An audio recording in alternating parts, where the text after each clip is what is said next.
네, 대한민국 광복 80주년 대한민국 대도약을 이끌어가야 할 국민의힘 비상대책위원회 비상대책위원 최영두입니다.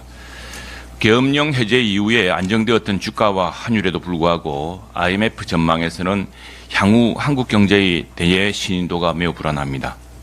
12월 초 전 세계가 찬탄했던 대한민국 민주주의 회복 탄력성이 지난 두 달 동안 대한민국의 삼류 정치 때문에 하룻밤에 끝난 계엄이 아직도 내란 진행형이라고 우기며 국민들의 카톡까지 검열하려는 정당 때문에 흔들리고 있습니다. 국민들의 분노가 여온의 불길처럼 커지는 것은 법치주의가 무너졌다는 커다란 걱정 때문입니다. 저울추가 한쪽으로 조금이라도 기울지 않도록 하는 것이 법치의 원칙인데 한쪽에서는 법치의 기본인 법정시한을 아예 무시하고 다른 한쪽에서는 법정시한과 아무 상관없는 재판관 임기에 맞춰 서둘러 재판을 끝내려고 합니다. 수사권 없는 기관이 체포영장까지 집행하고 내란죄를 탄핵 최고 사유로 넣었다가 정작 심판정에서는 처리하는 것이 바로 법치 파괴 아니냐고 국민들이 묻고 있습니다. 법의 원칙이 무너지면 자유민주주의 공화정은 어느 원칙에 의존한다는 말입니까? 사안이 중대할수록 법의 잣대는 엄격하게 적용되어야 합니다.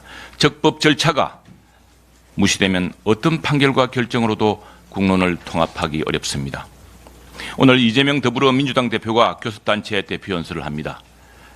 오늘 국민들이 듣고 싶어하는 얘기는 우선 선거법 재판 633 원칙에 따라 진작 마쳤어야 하는데 2심 재판은 3개월 내, 즉 이번 달 내인에 마치겠다라고 밝히는 것입니다. 이미 3개월 시한은 일주일도 남지 않았습니다. 지체된 정의는 정의가 아니라는 동서고금의 최고 법원을 잊었습니까? 현직 재판관들이 이미 합헌이라고 결정했던 법조항의 위헌 시비로 시간을 끌어서도 안 됩니다. 스스로는 법을 지키지 않은 정당 대표가 어떻게 법치주의 국가를 이끌 수가 있겠습니까? 이 대표는 오늘 교섭단체 대표 연설에서 선거법 재판은 물론이고 스스로를 둘러싼 재판을 미루지 않고 조속하게 진행해 달라고 법원에 오히려 호소해야 합니다. 지금 피고인 이재명 사건은 문재인 정부 시절 피고인이 성남시장 경기지사 시절에 시작된 수사와 재판들입니다. 이 수사와 재판을 정치보복이라고 주장한다면 이재명 피고인은 문재인 정부의 정치보복을 받고 있다는 것입니까? 대법원에서 유죄 확정 판결이 나서 비선거권이 박탈될지 모르는 정당 대표가 집권 준비를 한다니 국민들은 묻고 있습니다. 이게 법치국가냐? 21대 국회 후반기 22대 국회 들어 입법권이 남용되며 행정권을 무력화시키고 사법권을 급박한 모든 배경에는 당대표 이재명 피고인의 수사 재판이 걸려 있었습니다. 국회가 이재명 피고인의 체포영장 방탄에 총동원되었고 여야가 상임위에서 국회법 원칙에 따라 수기해야 할 입법 예산 현안들이 이재명 지도부의 지침대로 일사불란하게 강행 처리되었습니다. 사상유례 없는 줄 탄핵 소추로 행정부를 무력화하고 사법부를 급하겠습니다.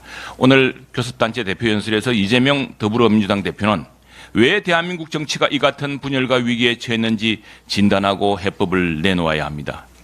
이미 역대 국회의장, 역대 총리, 정치원로, 헌정회장, 시민단체, 학계, 언론 그리고 민주당 내에서도 입법권과 행정권의 충돌을 막고 정치를 책임과 분권 협치로 이끌 정치제도 마련의 해법을 촉구하고 있습니다.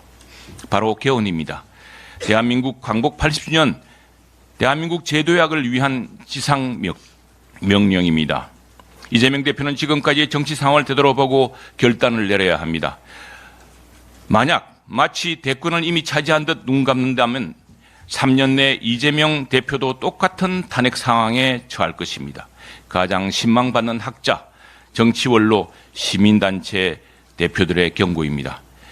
입친 이후 100년 만에 채광 추위가 한반도를 얼어붙게 했습니다만 봄이 머지않았습니다.